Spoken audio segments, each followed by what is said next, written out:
Hello friend, स्वागत है आपका अपने यूट्यूब चैनल में एक नई वीडियो के साथ। इस वीडियो में हम बात करने जा रहे हैं शिक्षा विभाग की आज की बड़ी खबरों को लेकर के। बने रहेगा वीडियो में अंत तक, पूरी जानकारी आप लोगों को इस वीडियो के माध्यम से देने वाले हैं। अशासकीय विद्यालय नई भर्ती आयोग से यानी कि अशासकीय विद्यालयों में जो काफ़ी लंबे समय से भर्ती रुकी हुई है।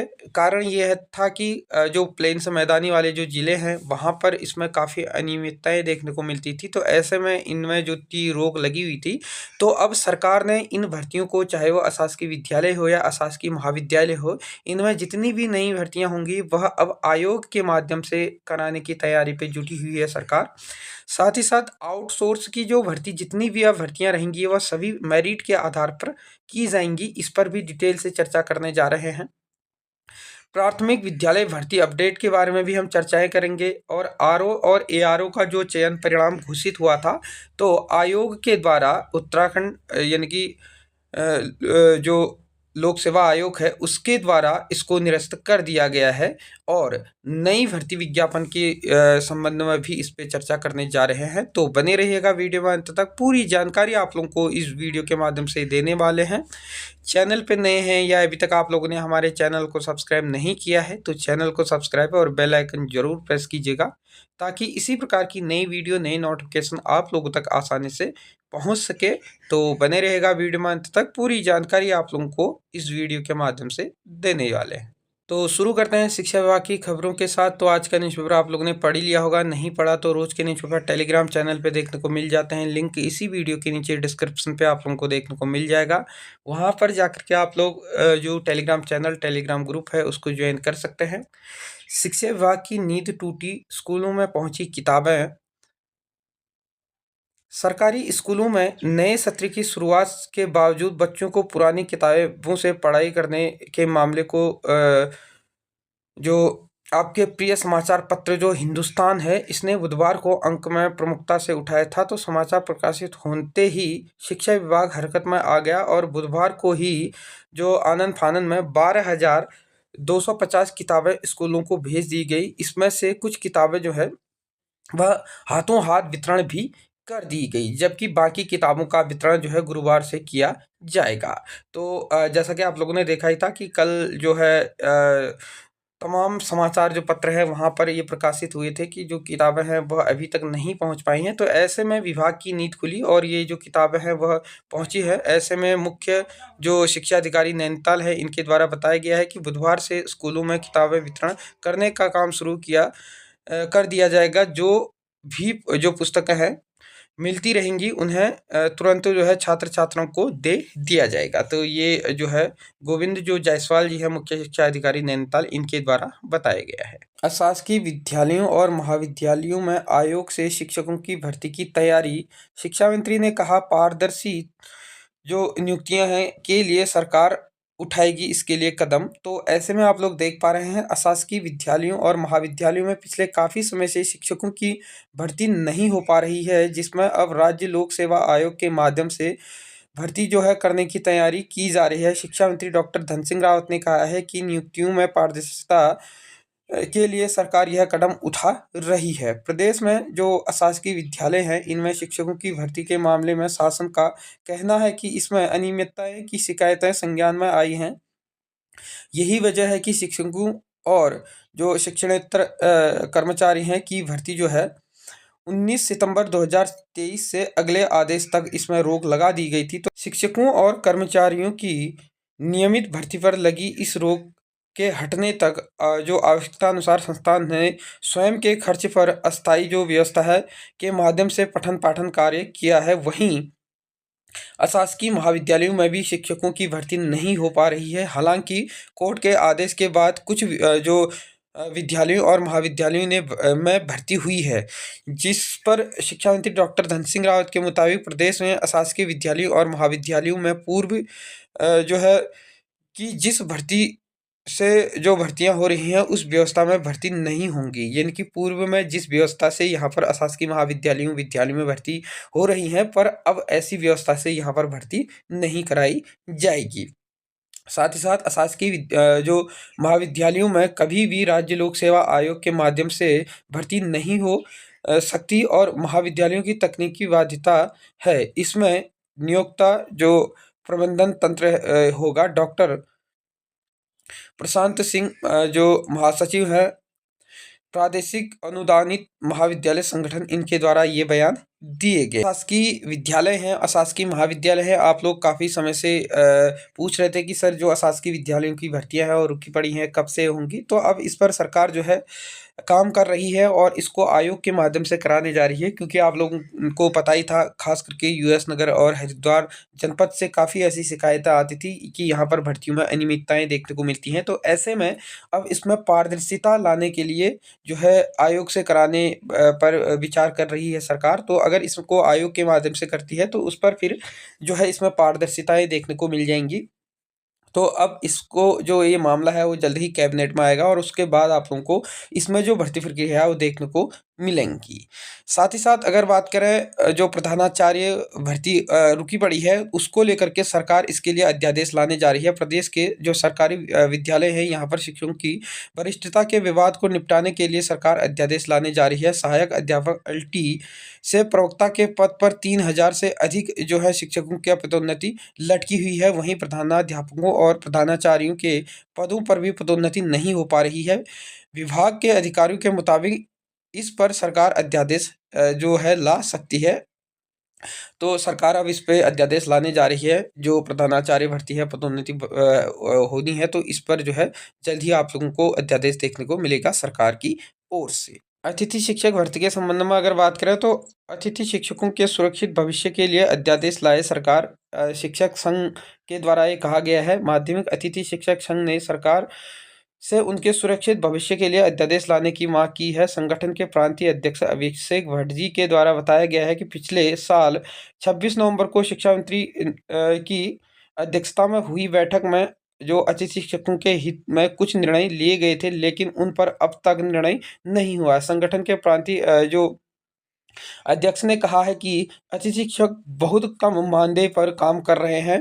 पूर्व में शिक्षा मंत्री ने शिक्षा मंत्री की अध्यक्षता में हुई जो बैठक थी, इसमें निर्णय लिया गया था कि अतिथि शिक्षकों के मानदेय को 25,000 रुपये से बढ़ाकर 35,000 रुपये कर दिया जाएगा और उनके सुरक्षित भविष्य के लिए सरकार नीति जो है बनाएगी। लेकिन इस दिशा में अभी तक कुछ भी काम नहीं हुआ है। ये जो है जो प्रदेश अध्यक्ष हैं अतिथि शिक्षक महासंघ के अभिषेक भट्ट जी, इनके द्वारा ये कहा गया है। तो अब इस पे देखने वाली बात रहेगी कि सरकार कहाँ तक इस पर काम करती है। बागेश्वर को मिले 24 नए अतिथि शिक्षक। तो ऐसे में आप लोग देख पा रहे हैं कि CEO जो कार्यालय सभागार में माध्यमिक विद्यालयों में प्रवक्ता संवर्ग के रिक्त पदों पर अतिथि शिक्षकों की तैनाती के लिए काउंसलिंग आयोजित की गई, जिसमें 55 अभ्यर्थियों के सापेक्ष केवल 24 अभ्यर्थी ही काउंसलिंग में शामिल हुए थे। बुधवार को जो CEO गजेंद्र सोन है की अध्यक्षता में कला वर्ग के जो अभ्यर्थी है की काउंसलिंग की गई। निदेशालय की ओर से प्राप्त मेरिट सूची में 55 अभ्यर्थियों को प्रवक्ता संवर्ग के रिक्त पदों पर तैनाती दी जानी थी, लेकिन काउंसलिंग में केवल 24 अभ्यर्थी ही इसमें शामिल हुए थे। काउंसलिंग में जो है अभ्यर्थियों के शैक्षणिक और अन्य प्रमाण पत्र का सत्यापन किया गया। मिली जानकारी के अनुसार हिंदी में 3, भूगोल में 1, अर्थशास्त्र में 3, नागरिक शास्त्र में 12 और इतिहास विषय में 5 अतिथि शिक्षक चयनित हुए हैं। जल्द ही जो है विभाग की ओर से विद्यालय आवंटित इनको कर दिए जाएंगे। जो CEO है सोन के द्वारा बताया गया है कि निदेशालय की ओर से जो अभ्यर्थी है की मेरिट सूची कार्यालय को दी गई थी, जिसके अनुसार सभागार में उपस्थित अभ्यर्थियों की काउंसलिंग इसमें की गई। तो आप लोग देख पा रहे हैं कि 55 को बुलाया गया था, लेकिन 24 ही यहाँ पर आए और इतनों को ही यहाँ पर जो है काउंसलिंग इनकी कराई गई। आउटसोर्स भर्तियों में अब मेरिट से किया जाएगा चयन, गलत तथ्य पर चयन से किया जाएगा अलग। साथ ही साथ लॉटरी सिस्टम होगा अब बंद। तो उत्तराखंड में जो आउटसोर्स माध्यम से भर्ती होती थी रैंडम तरीके से, तो अब उसमें जो है उसको बंद कर दिया जाएगा। मेरिट के आधार पे इसमें भर्ती कराने की बात करी गई है। कौशल विकास विभाग ने जारी आउटसोर्स भर्ती की मौजूदा व्यवस्था में संशोधन इसमें कर दिया गया है। विभागों को अपने यहाँ पर भर्ती को लेकर के कई तरह के विकल्प की सुविधा इसमें दे दी गई है। मेरिट पर चयन के साथ साथ जिला, ब्लॉक, नगर निकाय स्तर पर होने वाली जो भर्ती है इसमें स्थायी निवास विकल्प का भी विभाग इस्तेमाल कर सकेगा। कौशल जो विकास के सचिव हैं सी रविशंकर की ओर से जारी आदेश में नई व्यवस्था को जो मंजूरी इसमें दे दी गई है। इस आदेश में आउटसोर्स भर्ती में जो विभागों की मांग पर नए विकल्प इसमें दे दिए गए हैं। इस तरह से अब विभागों की ओर से आउटसोर्स भर्ती पर जो आउटसोर्स पदों पर जो भर्ती होगी, इसमें मेरिट आधार पर भी चयन विकल्प जो है वह दे दिया गया है। यानी कि पहले जो रैंडम तरीके से होता था, तो अब इसमें मेरिट आधार पर भी किया जाएगा। साथ ही साथ इसमें यह भी बताया गया है कि यदि विभाग को चतुर्थ श्रेणी सिपाही कर्मचारी, सुरक्षा कर्मचारी आदि स्तर पर भर्ती करानी हो, तो उसमें मेरिट की आवश्यकता महसूस नहीं होती है, तो पुरानी व्यवस्था पर भी उसमें जो है चयन इसमें कर सकता है। इनकी दोनों व्यवस्थाएं इसमें जो है दी हुई है, चाहे वो मेरिट के आधार पे हो या आपको रैंडम तरीके से किया जाए। वहीं विभाग मेरिट, अंक, अनुभव, विशिष्ट अर्हता, जेंडर, स्थायी निवास के आधार पर चयन का जो विकल्प दे सकते हैं, और जनपदवार होने वाली जो भर्ती है, स्थायी निवास का विकल्प भी इसमें दिया जाएगा, ताकि जिले के जो व्यवस्थित जिले में जो व्यक्ति को प्राथमिकता इसमें दी जाएगी। यानी कि इसमें बताया गया है कि ब्लॉक, जिले, इस प्रकार से इसमें जो जिले का व्यक्ति होगा उसमें इसमें पहले प्राथमिकता उन्हीं को दिया जाएगा, ताकि जिले के व्यक्ति को इसमें जो है भर्ती में मौका मिल सका। विभाग की ओर से भर्ती को लेकर के कई जो है लेकर के अपनी ओर से व्यवस्था देनी होगी। यानी कि भर्ती में जो है अपनी ओर से इसमें व्यवस्था देनी होगी। जेंडर आधारित चयन के साथ साथ दिव्यांग कर्मचारियों का भी विकल्प इसमें देना होगा। ब्लॉक, नगर निगम, नगर पंचायत, ग्राम पंचायत स्तर पर होने वाली जो भर्ती में जो निवास के विकल्प के रूप में इसमें स्थायी निवास प्रमाण पत्र देना भी अनिवार्य इसमें रहेगा। साथ ही साथ उनके द्वारा बताया गया है कि सूची में जो रैंडमाइजेशन की जो प्रक्रिया है तैयार होगी, तो पहली बार तैयार होने वाली जो सूची है उसमें स्वीकृति पदों पर 3 गुना लोगों के नाम इसमें दिए जाएंगे। पहली बार चयन में न आने पर इसमें दूसरी बार में 5 गुना लिया जाएगा और तीसरी बार में 10 गुना लिया जाएगा। यानी कि इस पर अगर रैंडम तरीके से कोई भर्ती होती है, तो पहली बार इसको 3 गुना अभ्यर्थी लिए जाएंगे, दूसरी बार में 5 गुना लिए जाएंगे और तीसरी बार में 10 गुना अभ्यर्थियों को इसमें लिया जाएगा, ये बताया गया है। यानी कि रैंडम तरीके से भी इसमें भर्ती होगी और साथ ही साथ मेरिट आधार पे भी इसमें संशोधन कर दिया गया है। इसमें गलत तथ्य पर चयन से किया जाएगा अलग। इसमें आवेदकों की ओर से गलत तथ्य दिए जाने पर उनके चयन प्रक्रिया से अलग उनको कर दिया जाएगा। इसके लिए जो है आवेदन के समय ही सही तथ्य देने होंगे और जांच पड़ताल से तथ्य गलत पाए जाने पर कार्रवाई उन पर होगी। साथ ही साथ लॉटरी सिस्टम इसमें बंद करने की बात करी गई है। इसमें बताया गया कि आउटसोर्स भर्ती में लॉटरी आधार पर चयन की सिस्टम जो है उसमें बंद इसमें करा जाएगा। इसमें एक समान अंक प्राप्त होने पर रैंडम सूची जारी कर चयन को अंतिम रूप दिया जाएगा। ये जो है पूरी प्रक्रिया ऑनलाइन कंप्यूटर आधारित होगी, ताकि पारदर्शिता व्यवस्था इसमें बनी रही। साथ ही साथ इसमें ये भी बताया गया है कि जो कौशल विकास विभाग के सचिव हैं सी रविशंकर जी, इनके द्वारा बताया गया है विभाग की ओर से आउटसोर्स भर्ती प्रक्रिया को लेकर के कुछ सुझाव और अनुरोध दिया गया है। इस आधार पर विभागों को कई विकल्पों के लिए अपने प्राथमिकता तय करने का भी अधिकार दिया गया है। रोजगार प्रयाग पोर्टल के माध्यम से भर्ती की व्यवस्था में इन्हें जो है पहले सबसे जो पहलुओं को भी देखा जाएगा, यानी कि सभी पहलुओं को इसमें देखा जाएगा, ये बताया गया है। जो सी रविशंकर हैं कौशल विकास विभाग के, उनके द्वारा ये बताया गया है। 1149 प्राथमिक विद्यालयों में एक भी शिक्षक अभी नहीं है। पलायन आयोग की रिपोर्ट जारी हुई है।